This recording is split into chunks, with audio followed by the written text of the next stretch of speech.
பேரன்பு கொண்டு நாங்கள் பெரிதும் நேசிக்கின்ற அன்பு உறவுகள் அனைவருக்கும் புரட்சிகர வாழ்த்துக்களும் அன்புகளும். ஏக இறைவனின் சாந்தியும் சமாதானமும் உங்கள் அனைவரின் மீதும் நிலவட்டுமாக.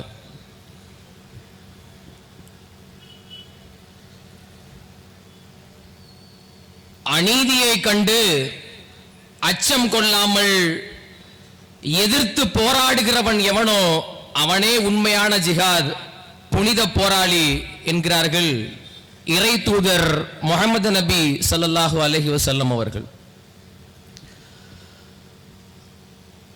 அந்த வழியிலே வாழ்ந்த பெருமக்கள் அரிதினும் அரிதாகத்தான் காண கிடைக்கிறார்கள்.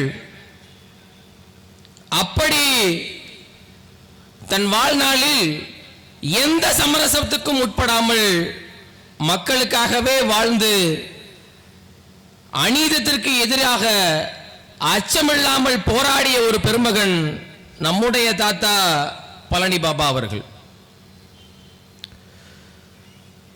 பழனி பாபா அவர்களை பற்றி கூற வேண்டும் என்றால், இஸ்லாமியர்களாலே இன்றளவில் புறக்கணிக்கப்பட்ட தலைவர்.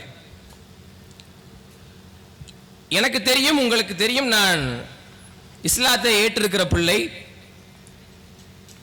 நான் பிறந்து 18-19 வயது வரை ஏனற்ற பள்ளிவாசலுக்கு சென்றிருக்கிறேன். அங்கு யாரும் பழனி பாபாவை பற்றி எனக்கு நினைவு கூறியதில்லை. திருக்குரானை கற்பிக்கின்ற ஏனற்ற பாடசாலைகளுக்கு நான் சென்றிருக்கிறேன். அங்கு யாரும் பழனி பாபா அவர்களை கற்பிக்கவில்லை. என் வீட்டில் இருக்கிற முன்னோர்கள், என்னுடைய சகோதர சகோதரிகள், தாய் தகப்பன்கள், தாத்தன்மார்கள், என் தாய்மார்கள் யாரும் எனக்கு பழனி பாபா அவர்களை கற்பிக்கவில்லை. இது நான் மட்டுமல்ல, இஸ்லாமிய பிள்ளைகளாக இருக்கக்கூடிய அனைவருக்கும் இது பொருந்தும். நீங்கள் ஏற்பீர்கள் நான் நினைக்கிறேன். எனக்கு பழனி பாபாவை ஒரு முன்னுதாரணமாக புனித போராளியாக காட்டியது என்னுடைய தகப்பன் செந்தமிழன் சீமான். இது உண்மை. இன்றளவிலும் இதே நிலைதான். இஸ்லாமியர்களாலும் புறக்கணிக்கப்பட்ட தலைவர் நம்முடைய தாத்தா பழனி பாபா அவர்கள்.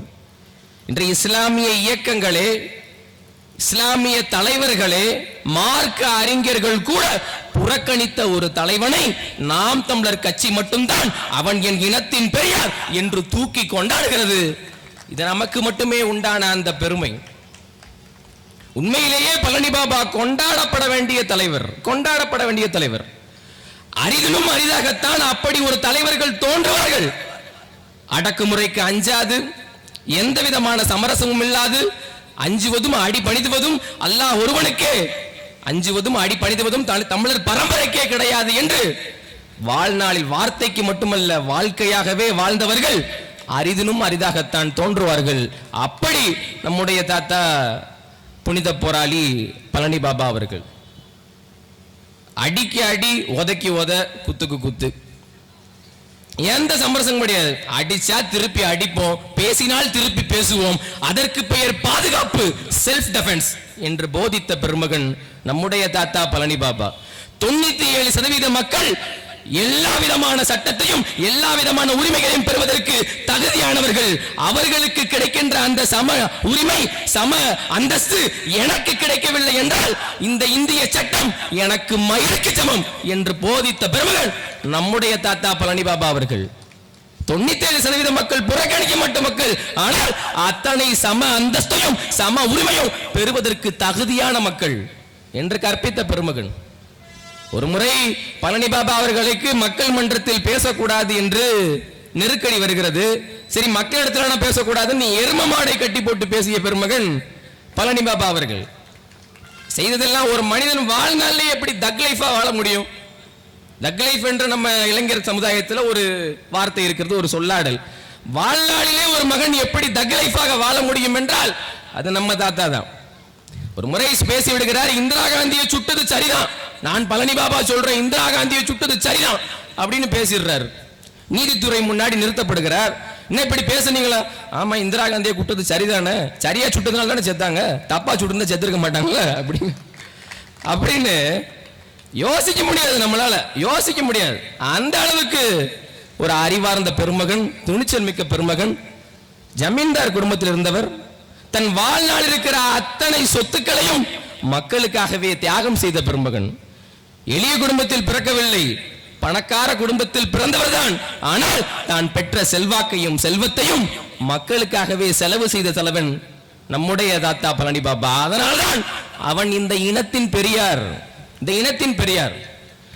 ஆனால் வாழும் காலமெல்லாம் தாழ்த்தப்பட்ட மக்களுக்கு எதிராக, தமிழர்களுக்கு எதிராக வாழ்ந்த தலைவர்களை சாகிற வயதில் ஏறத்தாழ 125 கோடியை தன் இயக்கத்தின் சொத்து மதிப்பாக சேர்த்து வைத்த ஒரு பெருமகனை பெரியார் என்று கொண்டாடுவதற்கு அவர்களுக்கு எப்படி மனசு வருதுன்னு அந்த கேள்வியை நாம் தான் முன்வைக்கிறோம். அந்த கேள்வியை நம்ம தான் முன்வைக்கிறோம். எனக்கு சொந்த பெரியாரே 1000 பேர் இருக்கையில் எங்கேயோ இருந்து வந்த பெரியார் எதற்கு என்று கேட்ட ஒரே பெருமகன் என்னுடைய அப்பா செந்தமிழன் சீமான் அவர்கள். எல்லாத்தையும் தியாகம் செய்தவர், எல்லாத்தையும் தியாகம் செய்தவர். அவ்வளவு ஆற்றல் மிக்கதில் மரணம் எனக்கு நிச்சயம்தான், அது சீக்கிரம்தான், அந்த மரணம் எனக்கு மசுருக்கு சமம் என்று சொல்லியவன் நம்முடைய தாத்தா பழனி பாபா. அவர் சொல்கிறார், உள்ள சிறையில் இருக்கிற பழனி பாபா வெளியில் இருக்கிற தங்கைக்கு கடிதம் எழுதுகிறார். வெளியில் இருக்கிற தங்கைக்கு கடிதம் எழுதுகிறார். அப்ப அவர் எழுதுறாரு, தொலைநோக்கு சிந்தனை கொண்ட தலைவன் அல்லவா. இப்போது இருக்கிற இளம் தலைமுறையர் ஜென்சி கிட்ஸ் கூட அவரை கொண்டாட முடிகிறது என்றால் அவர் அவருடைய பேச்சுக்களையும் எழுத்துக்களையும் அப்போதே பதிவு செய்து வைத்திருந்தார். இன்று சோசியல் மீடியா, சமூக ஊடகங்களில் அதிகமாக வலம் வருகின்ற அந்த தலைமுறையினுடைய தலைவர்களில் பழனி பாபா முதன்மையானவர். நிறைய பேருடைய பேச்சுக்கு பதிவே கிடையாது. அவர் எழுதிய கடிதம் வாயிலாக ஒரு தலைமுறையிடம் பேசுகிறார். அவர் சொல்லுகிறார், நான் என் தங்கைக்கு கடிதம் எழுதவில்லை, ஒரு தலைமுறைக்கு எழுதுகிறேன். நேருவின் மகள் பிரியதர்ஷினி என்கிற இந்திரா காந்திக்கு நேரு எழுதிய கடிதம் எப்படி பின்னாளில் உலக புகழ் பெற்றதோ அதே போல தங்கையை நான் உனக்கு எழுதுகின்ற இந்த கடிதமும் உலக புகழ் பெறும் என்று எழுதுகிறார். அதுல எழுதுகிறார் பாருங்க, ஒவ்வொன்றையும் நமக்கு தான் சொல்றார், எனக்கு தான் சொல்றார், எங்களுக்கு தான் சொல்றார். என்ன சொல்றாரு,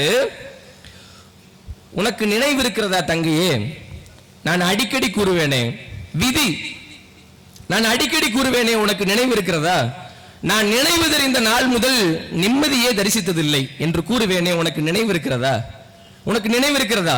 அம்மா வயிற்றில் இருந்த நான் தரையில் இறங்குவதற்கே பல தடைகளை தாண்டித்தான் தரையில் இறங்கினேனாம். அவ்வளவு சிரமங்கள் என் பிறப்பிலே, அவ்வளவு சிரமங்கள். அம்மா கூட என்னை அடைத்து வைத்து விட்டுத்தான் அடுப்படிக்குள் போவார்களாம். அம்மா கூட என்னை அடைத்து வைத்து விட்டுத்தான் அடுப்படிக்குள் புகுவார்களாம். நான் தவழ்கின்ற வயதிலேயே நடக்க முயன்றவன். இதை ஆணவத்தில் கூறவில்லை, ஆர்வத்தோடு கூறுகிறேன்.